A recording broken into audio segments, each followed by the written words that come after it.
Isang information lang ang kulang at muntik nang malugi yung negosyo ko.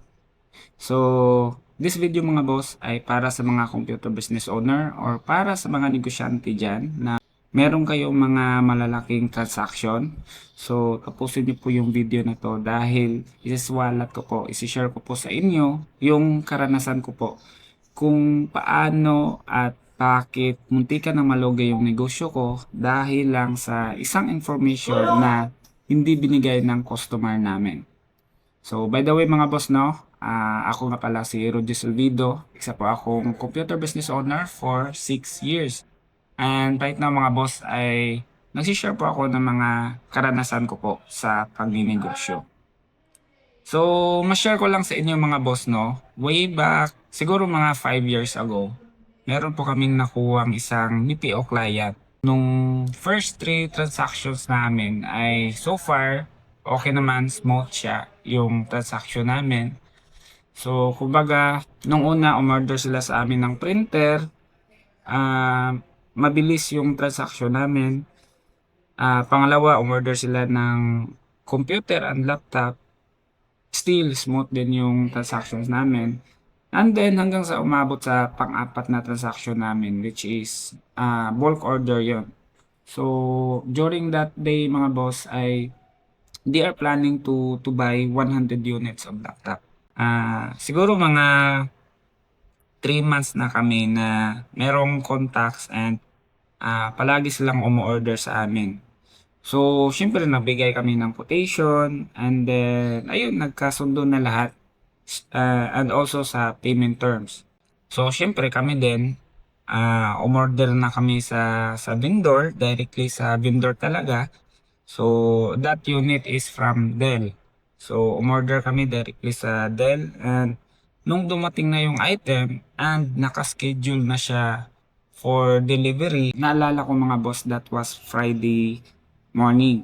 So, pagkagising ko talaga, parang tumigil talaga yung mundo ko dahil sa balita na somewhat nagalit yung customer namin. Ang sabi kasi ng head of the operations ay wag mo nang ipa-deliver yung item dahil mali daw yung pricing namin.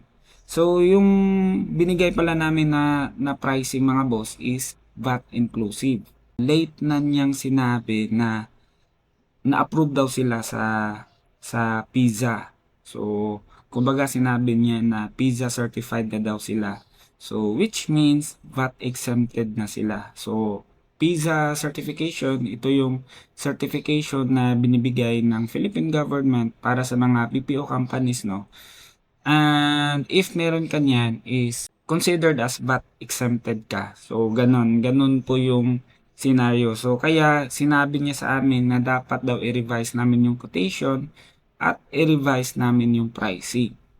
So, ngayon, sa amin naman is walang problema doon. Pero, ang problema doon kasi mga boss is na-purchase na namin yung item. Kunwari mga boss, yung kuha namin sa supplier is nasa 100 pesos.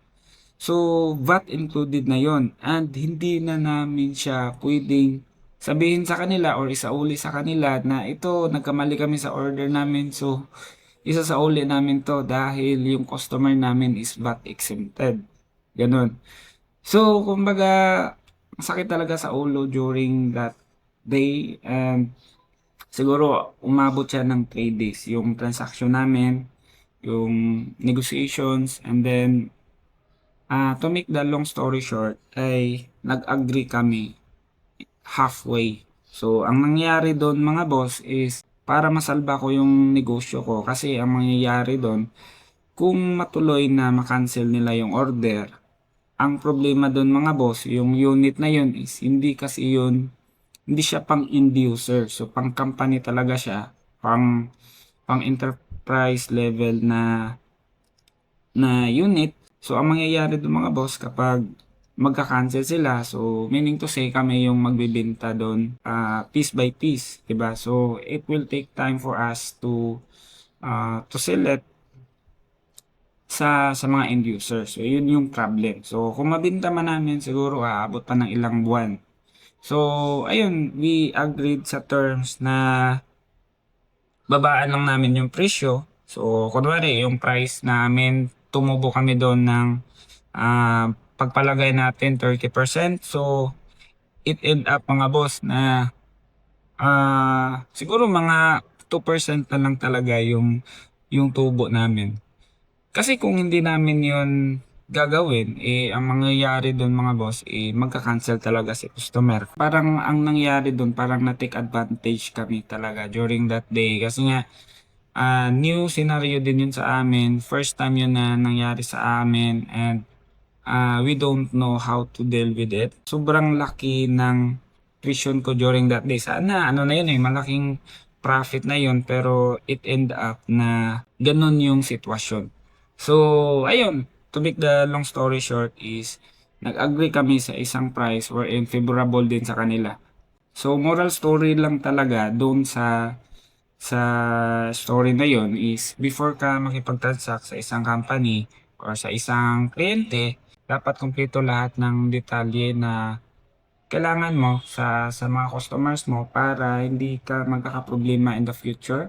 So dahil doon sa experience na yon mga boss, ay ginawa ko talaga siya na SOP sa mga tauhan ko na before you transact sa any type of our clients, kailangan nyo talagang tanungin kung yung kliyente natin is government, kung kliyente natin is private company, kung ang kliyente natin is non-profit, yung mga NGOs, kailangan alam natin kung sino yung mga customer natin and lahat ng detalye dapat kunin na natin.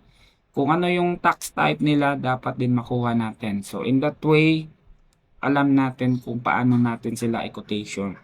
Paano natin sila bigyan ng proposal. So sa amin, kaya ko sinasabi na lahat ng kliyente namin ay paiba-iba talaga yung pricing in every customer.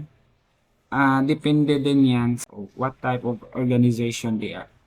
So sinishare ko pala ito sa inyo ngayon mga boss dahil naniniwala po ako mga boss na sa computer business, clarity is profit. So same sa nangyari sa akin, if clear lang yung binigay sa amin na information at kung clear din yung SOP namin, clear din yung sistema namin na dapat pala namin yang kunin sa kanila, malaki sana yung profit namin. So, ang kalaban kasi natin dito mga boss kapag hindi po klaro lahat ng sistema sa negosyo natin, ay posible po na doon magkakaproblema yung negosyo mo.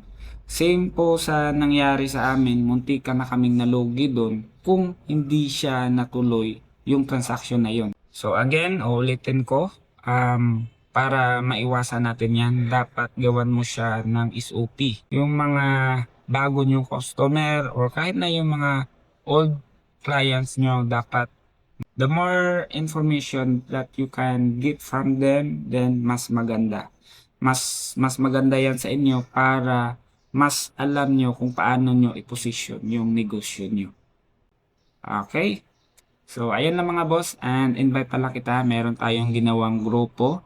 So, ilalagay ko na lang po yung link sa baba. Ayun. And if meron kang katanungan or meron kang gustong content, feel free to comment down below and try natin. Baka pwede natin yung gawang content. So, ayun na mga boss, no? And always remember mga boss to always work smarter, not just harder. Takets mga boss! Bye-bye!